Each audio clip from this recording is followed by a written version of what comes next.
টাকা পয়সা কিচ্ছু নেই, একদম ভিখারি। আর সেই দুঃখে সে মরতে চায়, কিন্তু মরার আগে দেখে কোটিপতি হওয়ার সুযোগ, আর এই কারণে সে মরাটাকেই ক্যান্সেল করে দেয়। সিনেমার শুরুতে এই গাধা মার্কা ছেলেটাকে দেখতে পাই, যেই কিনা নতুন দড়ি কিনে এনেছে নিজেকে শেষ করে দেওয়ার জন্য। ঠিক তখনই তার বাড়ির মালকিন চলে আসে আর তার কাছে বাড়ি ভাড়া চায়। এই ছেলেটির নাম জেসন। সে এখনো অবধি 6 মাসের বাড়ি ভাড়া বাকি রেখেছে। বাড়ির মালকিন তো তাকে যা তারা অপমান করে আর বলে ঘরের অবস্থা কি হয়েছে দেখেছো, এ যেন পুরো গরু ঘর, এখানে মানুষ থাকে না গরু থাকে। বাড়ির মালকিনের কথা শুনে তো তার ভীষণ অপমান বোধ হয়।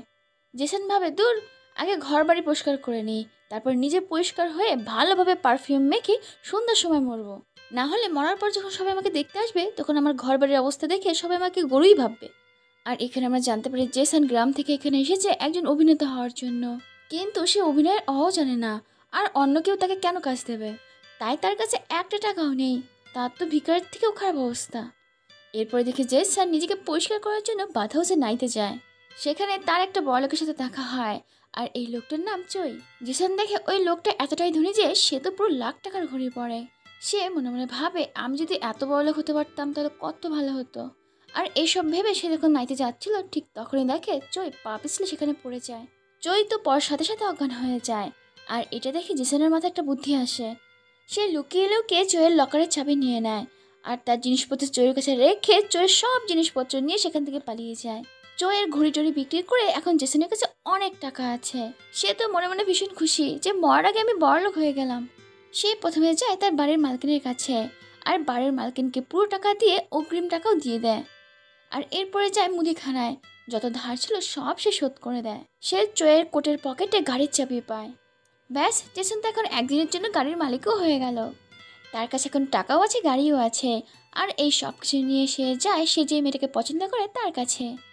এখানে আমরা জানতে পারি জেসন এই মেয়েটার সাথে অভিনয় করে, কিন্তু সেখানে গিয়ে সে জানতে পারে পরের মাসে এই মেয়েটার বিয়ে।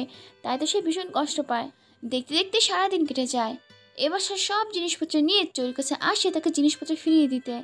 চোর তো এতক্ষণ অজ্ঞান হয়ে হসপিটালে ছিল। জেসন তো ভেবেই রেখেছিল সে তো সন্ধ্যার সময় মরেই যাবে, কিন্তু তার আগে অবধি সে একটু বড়লোক হতে চায়। আর এই কারণে দিন শেষ হতে সে চোরের সব জিনিসপত্র ফ্রি দিতে এসেছে। যখনই সে জিনিসপত্র রাখতে যাবে ঠিক তখনই চোর তার হাত ধরে ফেলে আর বলে, তুমি কে, এখানে কি করছো? আর তুমি কি আমার কেউ কিছু হও? আর আমিই বা কে? সবাই তোমাকে জেসন বলেই ডাকছে, আমি কি জেসন? চোয়ের এই কথা শুনে জেসন বুঝে যায় মাথায় আঘাত পেয়ে চোর সব কিছু ভুলে গেছে। তাই জেসন কোনো কিছু ভয় ছেড়ে না ফিরিয়ে দিয়ে চুপচাপ সেখান থেকে চলে যায়। অন্যদিকে চই সে যখন হসপিটালে বিল দিতে যায় সে দেখে তার পকেটে 1 টাকাও নেই। সে ভাবে, আমি কি ভিখারি? ঠিক তখনই রিনা নামে একটা মেয়ে আসে, আর এই মেয়েটাই চইকে হসপিটালে নিয়ে এসেছিল। চই রিনাকে বলে, তুমি কি আমার হসপিটালের বিলটা দিয়ে দেবে? আসলে আমার কাছে এখন টাকা নেই, তোমাকে আমি পরে দিয়ে দেবো। তাই রিনা তার হসপিটাল বিলটা দিয়ে দেয়। চই জামার পকেটে যে ঠিকানাটা পায় সেটা দেখে ভাবে ওইটা হয়তো বা তার ঠিকানা। আর সেই ঠিকানায় চই যেতে থাকে। আর এরপর দেখি রিনা চইয়ের সাথেই যায়, কারণ রিনা ভাবে চই হয়তো বা তার টাকা নিয়ে পালিয়ে যাবে। যেতে যেতে রিনা তাকে জিজ্ঞাসা করে, আচ্ছা তোমার বয়স কত? চই তো জেসনের জামার পকেট থেকে আই কার্ড বের করে বলে, আমার নাম তো জেসন, আর 32 বছর দেখাচ্ছে। তখন রিনা বলে, বাহ, আমার বয়স তো 32, আমরা তো একই বয়সী। চই তো গাড়ির আয়না নিজের মুখ দেখে বলে, চেহারা দেখে তো মনে হচ্ছে আমার বয়স 52 বছর। অন্যদিকে জেসন সে তো ভীষণ মজায় আছে। সে চইয়ের ফ্ল্যাটের চাবি নিয়ে তার ফ্ল্যাটে যায়। সে গিয়ে দেখে সেটা তো অনেক বড় একটা ফ্ল্যাট আর সব সুযোগ সুবিধা আছে। চইয়ের ফ্ল্যাটে এসে জেসনের তো মজাই মজা।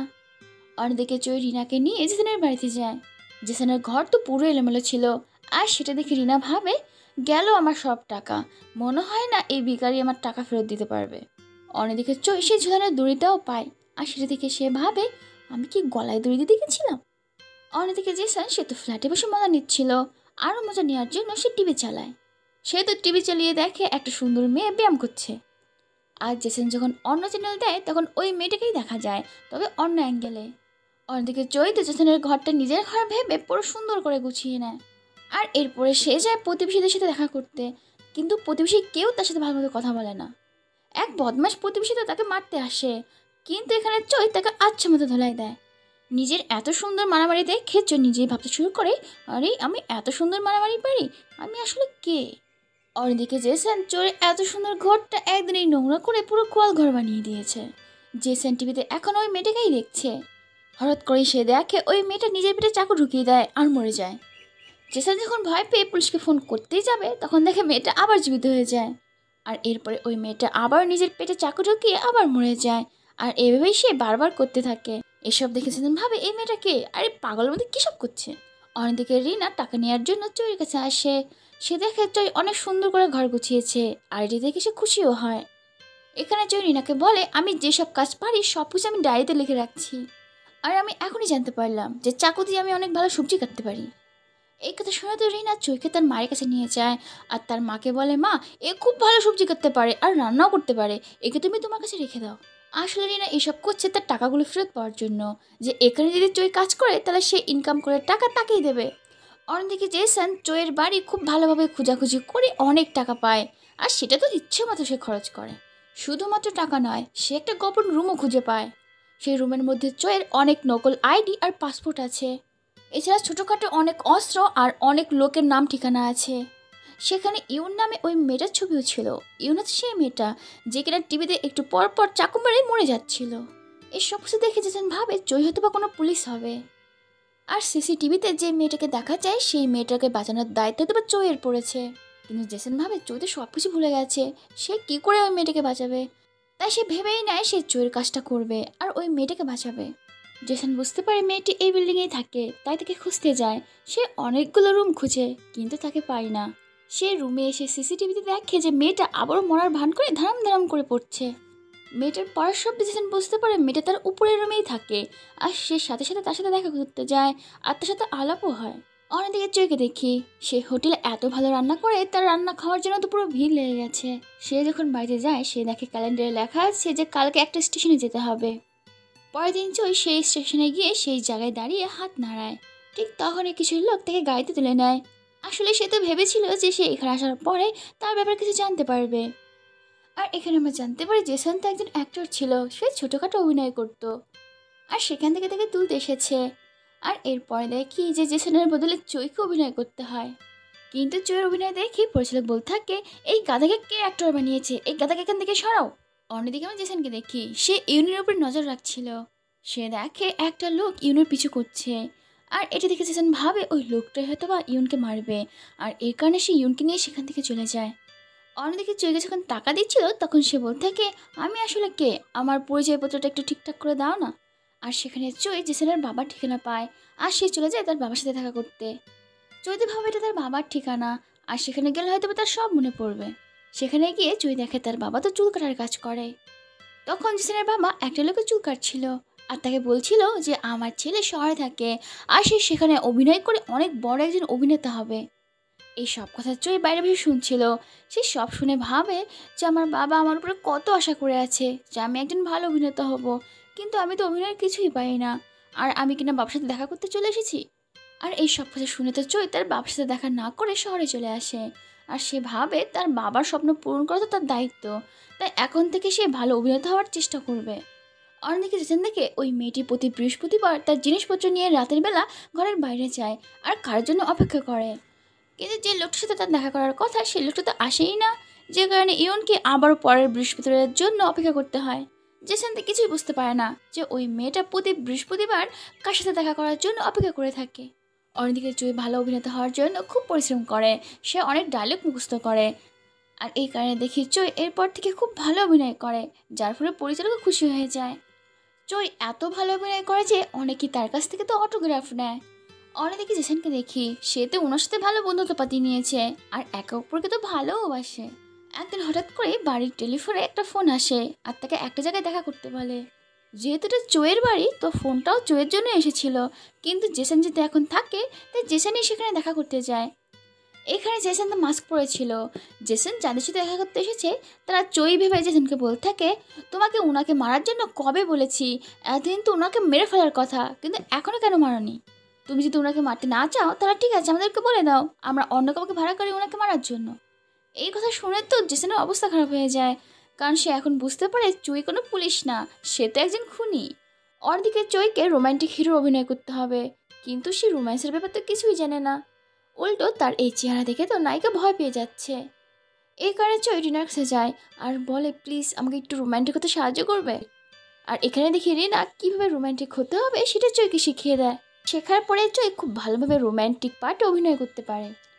অন্যদিকে ওনাকে দেখি সে আবারও সেই লোকটার জন্য অপেক্ষা করতে থাকে। ঠিক তখনই সেখানে জেসন চলে আসে আর তাকে বলতে থাকে, আমি একজন পুলিশ আর আমি তোমাকে সব কিছু থেকে রক্ষা করতে চাই পুরো সারা জীবনের জন্য। অন্যদিকে সে গুন্ডার দলগুলোকে দেখি তারা তো চিন্তায় পড়ে যায় যে ওনাকে এখনও কেন মারেনি। তারা সবাই মিলে ঠিক করে ওনাকে মারার জন্য অন্য খুনিকে ঠিক করবে। আর এরপরে দেখি তারা শহরের সব গুন্ডাদের এসএমএস পাঠায় যে ওনাকে যে মারবে তাকে টাকা দেওয়া হবে। অন্যদিকে জয়কে দেখি সে তো রিনাকে গার্লফ্রেন্ড বানিয়ে নিয়েছে আর তার পুরো পরিবারের সাথে পিকনিক করছে। ফেরার পথে অনেক পুরনো আর জয়ের খুব পছন্দের একটা গান শুনতে পায়। আর সেই গান শুনতে শুনতেই তার পুরনো সব স্মৃতি মনে পড়ে যায়। সে তাড়াতাড়ি বাড়িতে যায় আর গিয়ে দেখে তার সব মোবাইলে এসএমএস এসেছে।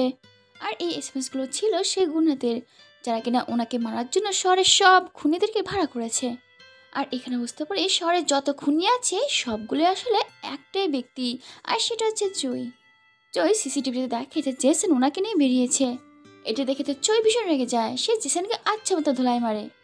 জেসনের তো ভয় অবস্থা খারাপ হয়ে যায়, কিন্তু ও না, সে তো জয়ের সাথে খুব ভালোভাবে কথা বলছিল, মনে হচ্ছে অনেক আগে থেকেই চেনে। এখানে জয় বলতে থাকে, তোমাদের দুজনকে মারার অর্ডার এসেছে, তাই এই শহর থেকে চলে যাও। এখানে জানতে পারি জয় ভাড়াটে খুনি হিসেবে কাজ করে, কিন্তু বাস্তবে সে কাউকেই মারে না। আসলে জয় যাদেরকে মারার কন্ট্যাক্ট পায় তাদেরকে জয় মারে না, তাদের সাথে উল্টো আরেকটা কন্ট্যাক্ট করে। মারার কন্ট্যাক্ট পাওয়ার সাথে সাথে জয় সেই লোকগুলোর সাথে আগে দেখা করে আর তাদেরকে জানিয়ে দেয় যে তাকে মারার কন্ট্যাক্ট সে পেয়েছে। আর জয় খুন করার জন্য যে টাকা পায় সেই টাকাটা তাদের দুজনের মধ্যে ভাগ করে নেয়।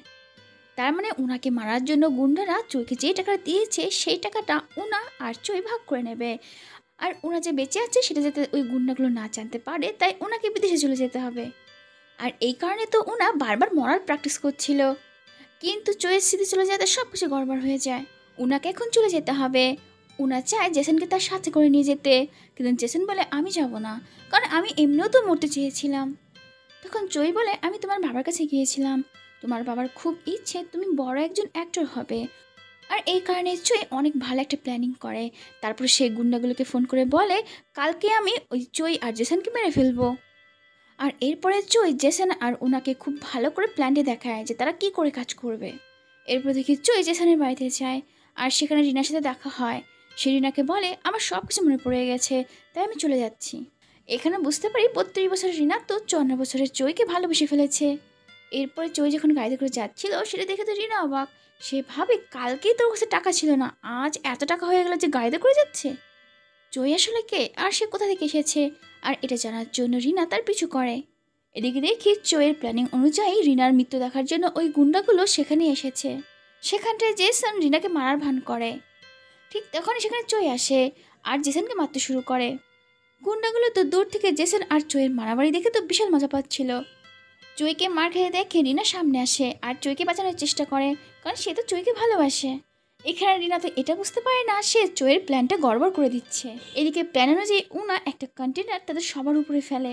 গুন্ডাগুলো তো কন্টেনার চেক করতে যায় যে সবাই মরেছে কিনা। প্ল্যানিং অনুযায়ী জয় আর জেসন কন্টেনারের ভিতর থেকে লাল রং ছিটিয়ে দেয়, আর সেই রং দেখে গুন্ডাগুলো ভাবে ভেতরে সবাই মারা গেছে আর তারা সেখান থেকে চলে যায়। আর এরপরে তারা কন্টেনার থেকে বেরিয়ে আসে। এখানে জয় রিনাকে বলে যে আমার নাম জয় আর আমার 54 বছর বয়স। এটি শুনে তো রিনার মন খারাপ হয়ে যায়, কারণ তার আঙ্কেলেরও বয়স 54 বছর। রিনা জয়কে বলে, আজ তো তোমার লাস্ট শুটিং। সেখানটায় জয় রিনাকে দেখে এত রোম্যান্টিক কথা বলে যে রিনা তাতেই খুশি হয়ে যায়। আর এরপর দেখি জয় রিনার সাথে রিনাদের বাড়িতেই থাকে আর সে অ্যাক্টিং করে, সে খুন খারাপ সব ছেড়ে দিয়েছে। আর এদিকে জেসন জয়ের সাথে থেকে অ্যাক্টিং শেখে। আর এখানে এই অদ্ভুত আর মিস্ট্রি সিনেমাটা শেষ হয়ে যায়। প্রিয় বন্ধুরা, যদি মুভিটি ভালো লেগে থাকে তাহলে অবশ্যই একটা লাইক আর কমেন্ট করে জানিও।